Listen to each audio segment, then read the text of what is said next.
Welcome. Thank you all for coming here today. Can I start by requesting that all of you sort of introduce yourselves and sort of what you've done or what your company does for sustainability, and then we'll just open the floor up for questions. Yeah, super.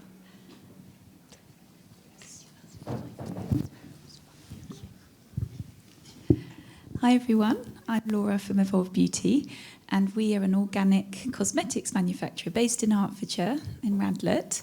So we make things like skin creams and shampoos in our own studio. We have a team of about 40, and the business has been going for about 12 years, and we've always been interested in sustainability. So my vision really was to try and create a brand that would help people evolve their beauty habits. So we started from the very beginning, we started with certified organic products, recycled packaging, and then we've just continued to try and go down that route. So we were really tiny for quite a few years, and now we've got a bit bigger. So we're now sold in places like John Lewis and Feel Unique and across Europe as well. And recently we've started publishing an impact report on our sustainability. So there we detail all the different things that we do. And we know we have an impact on lots of different areas. So all the way from when our products are grown to when the product's packaging is hopefully recycled, at every stage in the value chain there's an impact which we try and measure. So 5 main areas we look at are carbon, waste, the chemicals that we use, because we try and use very few chemicals, lots of natural ingredients, biodiversity, because obviously some of the ingredients are harvested, and there's the issue of palm oil as well. And then also just a sort of a catch-all category we call kind to all. So on each of those we set targets, and this year we went carbon neutral. So it took us a long time to measure our carbon footprint. We have over 180 ingredients, so that was a really big project.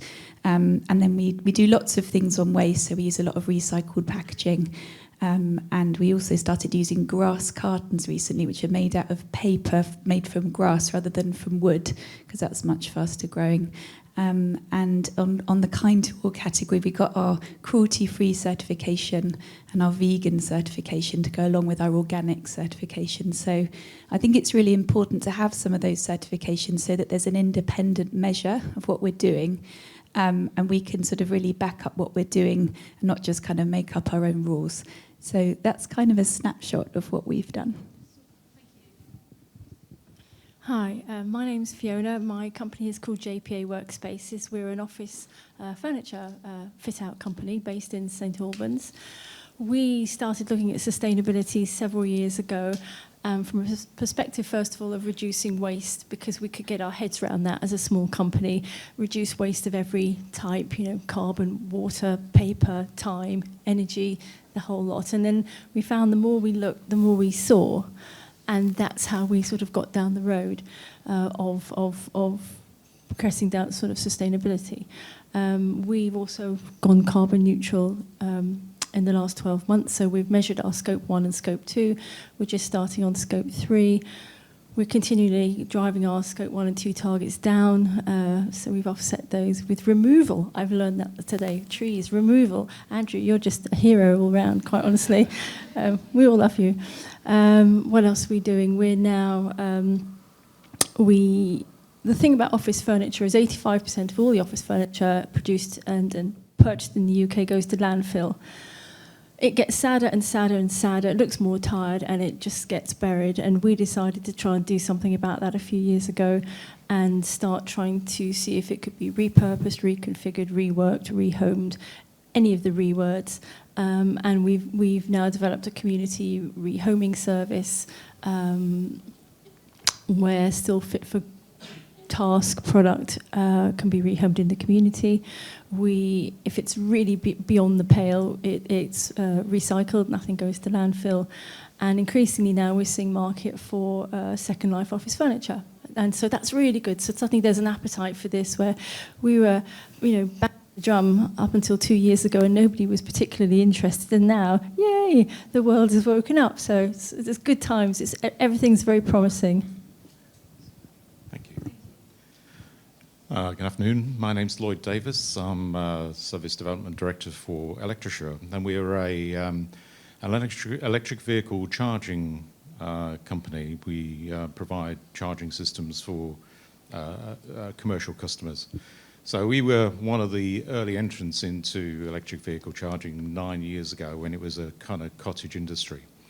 And we got into it because of interest, personal interest of myself, my colleagues, but also a belief that actually this could solve a problem.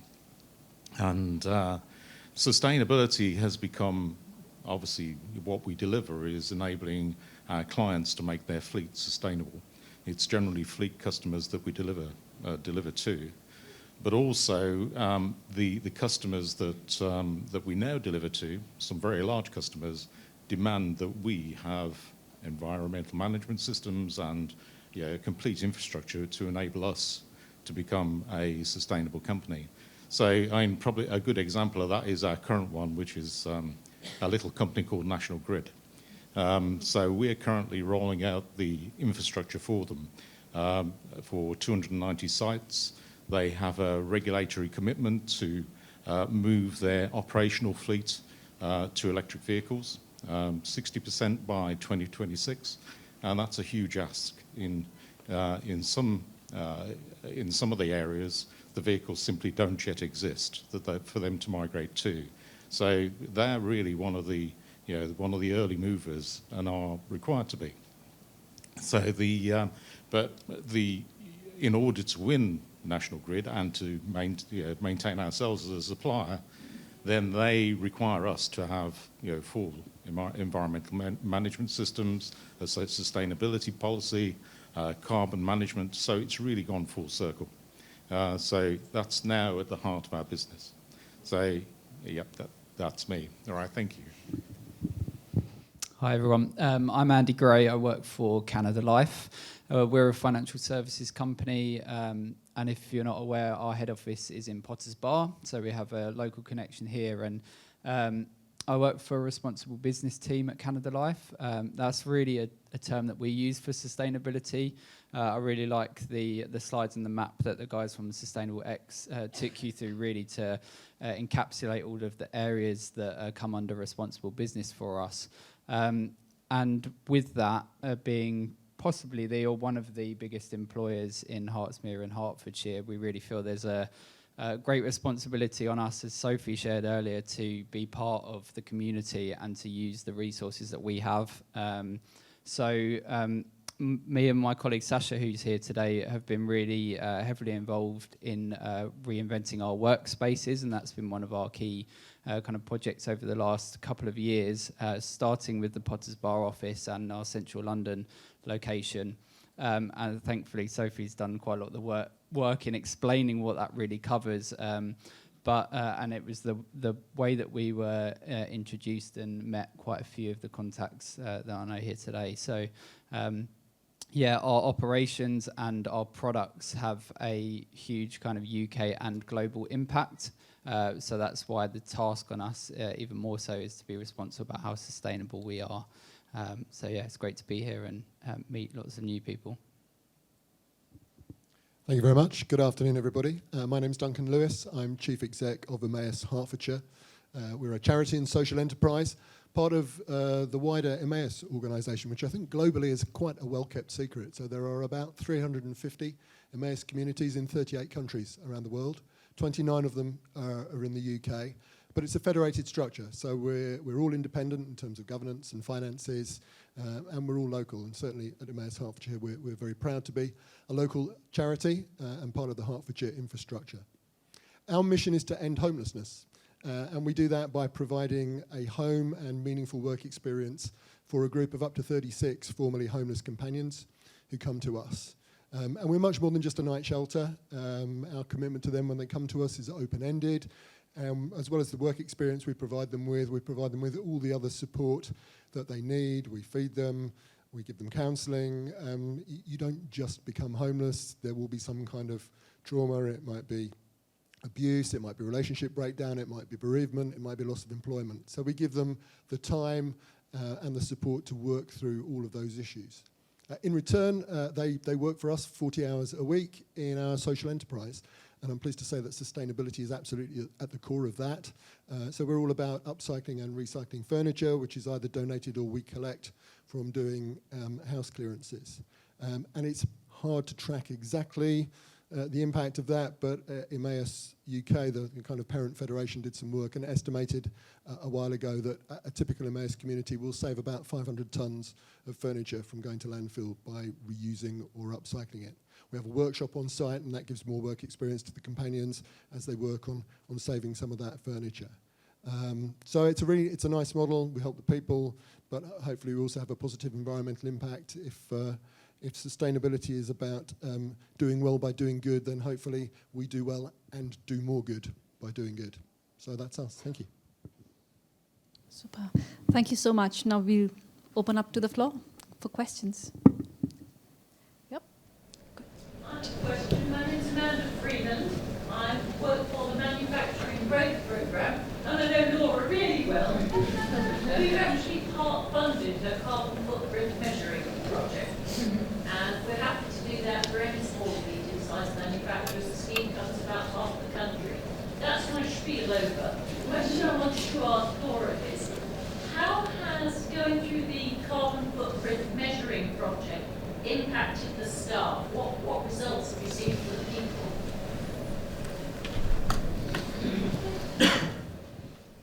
So I think it really helped us to understand how to make better decisions on purchasing. So one of the big bits of the project was, as I said, trying to do the Scope 3 measuring for all of the ingredients, looking not just at what happens in our own studio, because actually our local emissions are very low because we use wind-powered energy, but we're looking at the emissions that get created when all of the ingredients are extracted and then delivered to us. And they come from all over the world because we use ingredients from the rainforest, we use ingredients which lots of them are ethically produced, but they come from a long way away.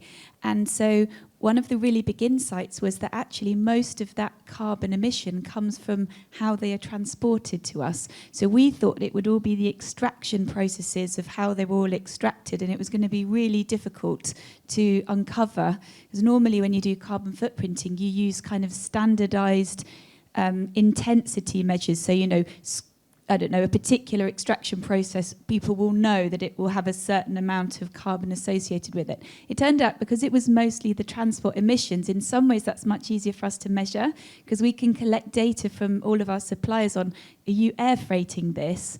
And actually that's one of the key things that drives the carbon. So we're now launching a new initiative to say, let's actually reduce the number of air-freighted ingredients, and that's going to help us reduce the carbon by a lot. So I think that that's really interesting, and I think it also shows us how little we actually really understood our supply chain before.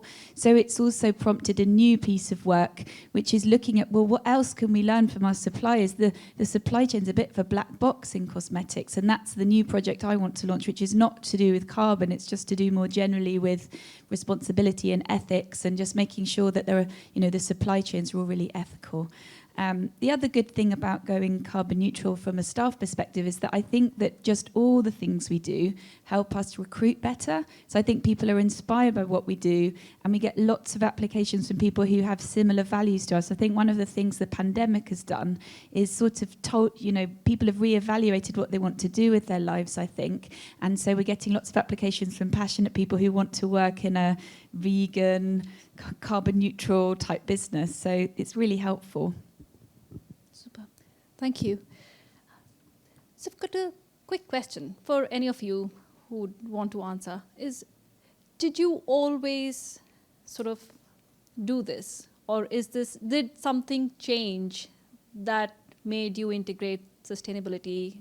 Was it something internal? Was it something external? So I understand behavior change is very, very difficult. Business change is very difficult.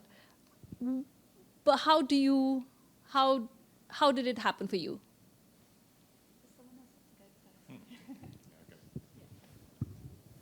How did it happen?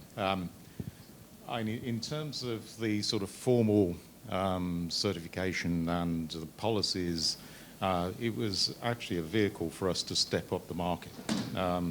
Because as we did bigger and bigger projects for larger and larger companies, their demands upon us increased. And as I said earlier, for us to do work for National Grid, we have to have certain certifications, and we have to have an environmental management system. That's the rules of the game. before that we, name dropping, we've got a few. We did a large project for Volkswagen, same as. So yeah, that was one step. So the next step was, it becomes more and more sophisticated in terms of the requirements of the companies we work for. So yes, it was, in terms of our business, that's what we decided, that's what we were going to do. But in terms of our own internal commitment to the sustainability and environmental management, that was also driven by our customers. So I'd love to claim credit for our business model being a fantastic piece of innovation. In fact, sustainability has been at the heart of Emmaus since the first community was founded in France in 1949. And Abbé Pierre, the French clergyman who founded Emmaus, took some homeless people into his vicarage, and he was funding it initially by going around to the local restaurants and asking for contributions from the wealthy people there. And when the companions found out that's what he was doing, they said, no, hang on a minute, we want to fund ourselves, we want to be independent. And so rag picking was the first Emmaus social enterprise. So it's been going as long as Emmaus has, and we've been in the UK in St Albans 20 years this year, which is nice for us, and it's been part of our business model all that time. What I think has changed recently, though, is, and it's been referenced before, but public demand and the appeal of that proposition. So shopping in a charity shop is no longer the province of eccentrics and hardcore kind of eco-warriors. It's quite a chic and socially acceptable thing to do. And we very much notice it with people who are looking to donate or looking to have their houses cleared. They really badly want to know that that furniture is not going to end up in landfill, that it is going to be used, we will find a new home for it, we will restore it. To the extent that I was speaking to somebody the other day and we couldn't quite work out whether we'd be able to get a van out to him to collect the stuff, and he said, well, what about if I hire a van myself? Can I drop it off to you? People are going to those kind of lengths now to know that something environmentally at least neutral and hopefully positive is going to happen when they're looking to dispose of stuff. And I'd just add something off the back of that example, actually. I think for us as a financial services company, we were probably historically led from the governance side of things. So we had a kind of standard that we had to live up to, but governance isn't probably the best way to turn people on to something, not the most exciting area. And I think what's really helped, and the change, particularly in the last few years, has come from change in leadership, not just, I don't mean people leaving, but a change in kind of attitude to leadership, and a change in empowering people to have autonomy and take responsibility of decisions. So when I think about that, one of the kind of behaviours, I suppose, is one that I refer to is about curiosity and people being empowered to be curious about the impact that we're having, whether that's in our community, whether it's environmentally, and changing from a position of, I suppose, the curiosity in terms of some of the measurement, in terms of people actually, okay, what is our impact here? Like, what difference are we making? But then also the curiosity of people being willing to be challenged, people being willing to be asked difficult questions rather than silenced, which has been the case in the past. So I think that's what's really seen a change for us. I wouldn't say that we got there, but it's almost like a snowball effect now that is certainly moving in the right direction. Thank you. So it is asking the questions, the scope 3. Just start asking, and maybe that'll instigate the change. And it's quite interesting that you say, I mean, one would think that EV charging is sort of a sustainable business in itself, but then you have to think about sustainability of that as well. So really, it's good to know. Thank you. Yep. Thank you all for sharing your carbon stories with us. It's just awesome hearing that. Looking back at, if you were to be starting your journey again, or potentially, right back at the beginning of your business again, what would you do differently if you had to do it all again? What would be something that would either speed it up or get your employees or suppliers more engaged? What learnings have you had that if you could go back and start again, what would you have done differently?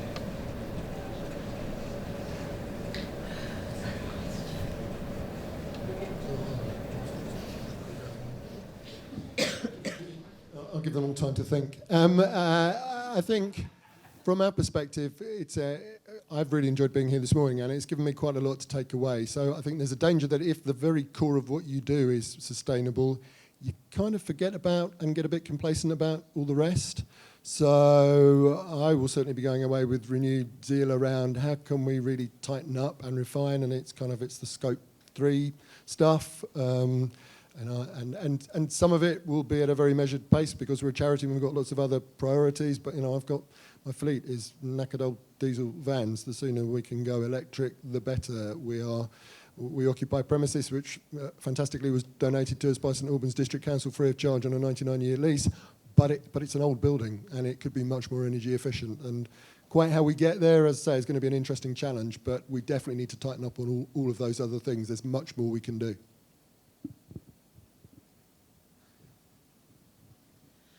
I'm not sure we would change much because we've learned so much through the mistakes we've made. And learning is something you have to embrace and go out and do. It's not something that is done to you. You can't go on a course and suddenly be a sustainable guru. And I think to a certain extent you have to make your own mistakes. But one of the things we have learned is to look outwards and chat to as many other local companies as possible. And that's been a revelation in the last couple of years. The work that the Hearts Chamber in particular have done for us and helping us and putting us in contact with people has been incredible. We've learned a lot. We've listened to other people's problems. We've tried to solve problems together, and we've tried to take other local businesses with us and share the issues that we've got. But I do think you have to fall down, get up, fall down, get up, because that way you do learn it and you remember it, and it's part of the growth process. So I would, to anybody starting, I'd just say look outwards. There is help, and we've all got the same problems. Every business is looking at this, but just it's a question of scale. We've all got the same problems, so look out. So I'd still make the same cock-ups, quite honestly, but I'm proud to be able to learn from them. Sorry, I have a question. So we're talking about leaders and managers all the time. When those leaders and managers yourselves bought into it, did you find there was resistance from employees, and how did you deal with that resistance? It's just the bosses that are on another project that won't see fruition. How do you deal with that in your workforce? I think for us, it's really built into our DNA. So I think companies who do it really successfully have integrated it into their culture. It's kind of easy for me to say because we're very much a purpose-driven business. So it was sort of something that I brought in from when I set the business up. It's much harder, I think, to integrate it later on in your journey. But I think it needs to be something that flows into the culture for it to sort of truly be helping everyone make decisions. I'm going to pass to someone who has a different experience, who might have a different answer.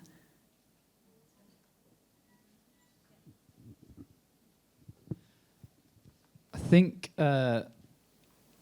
actually resistance hasn't often come from people for us, more from processes that we've built and created. So we, particularly for a kind of larger financial services company, we had probably over decades created a structure and processes that then made it really difficult for us to unpick and create time and resource for what was really important. So I was racking my brain to think of examples where if I took that out, someone's focus on getting their job delivered or a process delivered was the issue rather than resistance from the person itself.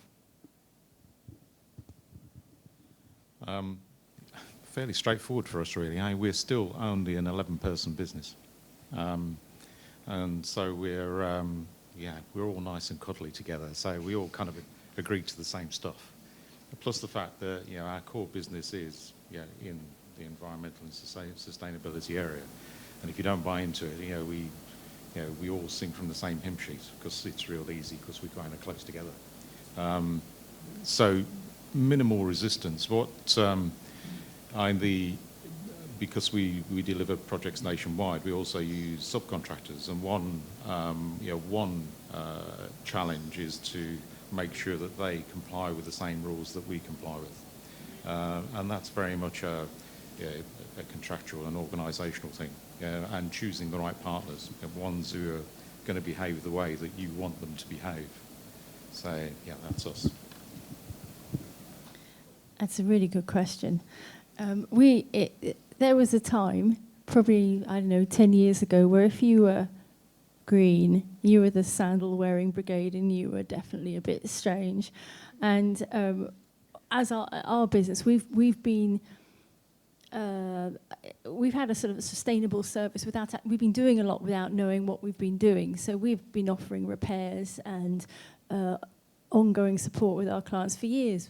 That's what we do. We put furniture in, we maintain it, we repair it, refresh it, reconfigure it, do everything we can to keep it going. We've been doing that since we started in 1974. We just didn't give it that name. The name we gave it was really great customer service, so that those clients will stick with us, they'll get value for money, and they'll come back, and they'll know they'll never have any problems. And so we haven't really moved to call it sustainable. It's quite a recent thing. We just called it quality service, and then our staff can see that, oh, well, we've retained that customer, and then we've got another customer, and actually that's making us profitable, and oh, I've still got a job, and I might get a pay rise. And it's sort of building it into the whole structure of the company and not necessarily labeling it as something different. It is just what we do.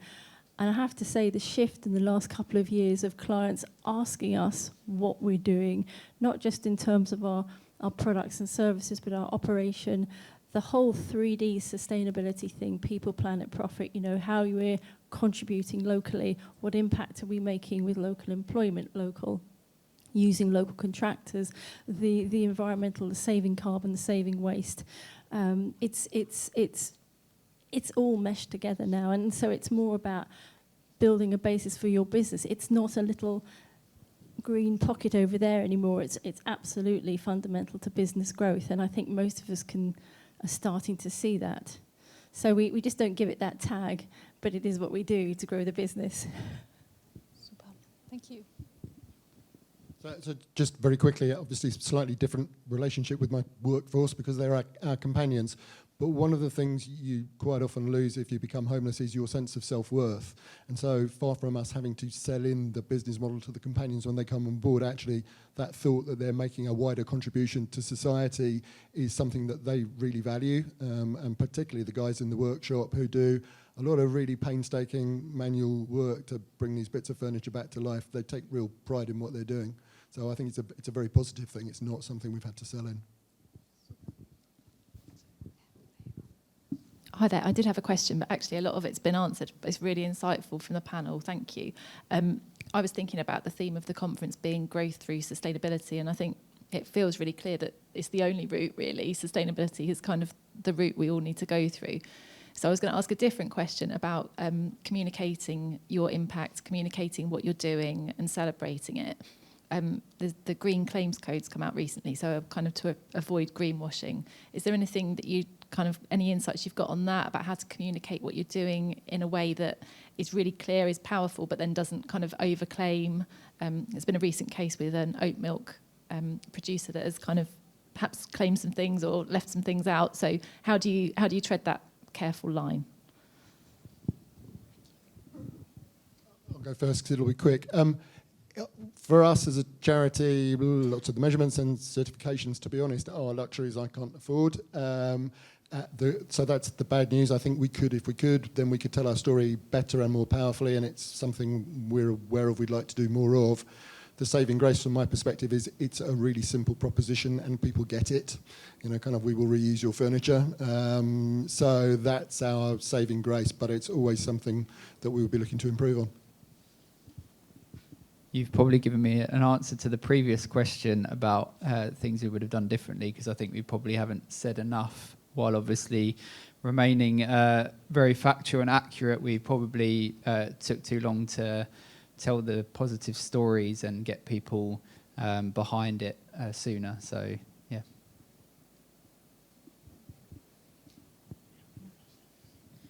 We actually have been measuring, because our business is very competitive and we're relatively small, we have to find a way of competing with the bigger guys. And so we have been actively measuring and monitoring and gathering evidence and statistics.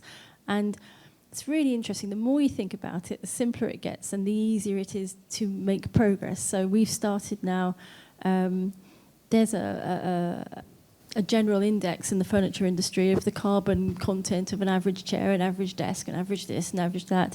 You can actually start calculating stats for clients and showing them roughly what carbon they're saving by not buying something else, not buying something new. Once you start looking out, you find these things. We can measure, therefore, the carbon carbon tons avoidance from the ground, the CO2 equivalents that we've saved, the number of items, the number of types of items, the value of items we've rehomed in the community. We can show our clients these volumes certificated, so that the landfill savings, and we can also show savings through items we've refreshed or recycled or repaired. And so it's about gathering that data, which in the greenwash world, the carbon positive, negative, all of those terms, what do they mean? Most of our clients don't know. Just putting bite-sized pieces of evidence, some of it externally certified, so you haven't obviously made it up, so that they know they can weight things. And so I'd say gathering evidence is our biggest weapon, so that we have facts and case studies to put in front of people. I think one of the keys to our success in communicating what we're doing is that we have focused down on quite a tight market within EV charging. So it's critical fleets, so hence National Grid and Western Power and others. And it's a very tight market, and they tend to know each other. So it's a big frustration. We engaged a marketing consultancy last year to kind of do case studies and spread the word a little bit more widely. And it's to their and our eternal frustration that still all our opportunities, all our new business comes by referral. Still. Yeah, very little of it, people pick up the phone, oh, I've seen your name on, in this publication, or it still doesn't really happen that way. It's lovely, because it's all word of mouth, and it's people who know people, and that's really powerful. But yeah, that's certainly the way it works for us. I always get frustrated when I see what other beauty brands claim, because I go, but we do that, but we didn't talk about it. So I think we can actually communicate a lot more about what we do, because a lot of times we sort of just doing it because we think it's the right thing to do, rather than because it's part of a marketing strategy. In terms of what you're talking about with the Green Claims Code, it can be a bit of a minefield. We were a bit confused between the difference between net zero and carbon neutral.